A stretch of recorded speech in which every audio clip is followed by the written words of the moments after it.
It's not an identity. It's something that you learned because of something that you went through. Okay, it's super simple. It's not who you are, it's what you've learned to do. Okay? And you can reprogram what you've learned to do by being governed by the Spirit.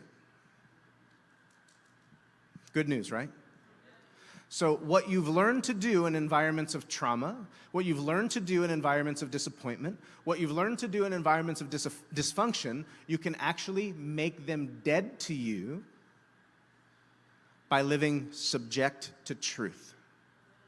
That's what Jesus did, okay? One of the things that we have to come to terms with Jesus on earth is that he grew like you grow. Okay, when he was 13, he was asking questions. He wasn't teaching. And then it said he grew in favor and stature with men and with God. So he wasn't just popped out his divinity into a manger. Though he was fully God, he had to come to the revelation of his sonship just like you and I do. Are you guys okay with that? He didn't live a life that you can't live. He did everything as a man so that he could do it vicariously on your behalf and you could enter into what he's done for you. Good? You guys tired? All right. So, Paul is saying that if you're led by the body, your body will kill you, but if you become dead to your body, your spirit will live. The word deeds was a mode of acting or a set of habits. Our flesh was crucified with Jesus on the cross.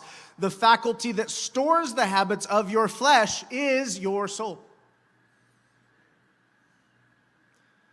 Often, one of the most foundational teachings of the gospel is the most important. If we pass the words of Jesus off as rote, or they become elementary, we won't be able to build spiritual foundations upon spiritual cornerstones. Okay, I'll explain that to you in the next passage. Are you guys following me? Okay. If you live governed by things, things will kill you. If you live by the Spirit, you'll overcome things. Your responsibility, the reason God gave you a body is so that you could overcome things. Okay? Jesus' most fundamental teaching, I'm only going to touch just for a second, was he called his 12 disciples to him and he said, if anyone desires to come after me, let him deny himself, take up his cross and follow me. For whoever desires to save his life will lose it. Whoever loses his life for my sake will find it. What does it profit a man if he gains the whole world and loses his soul?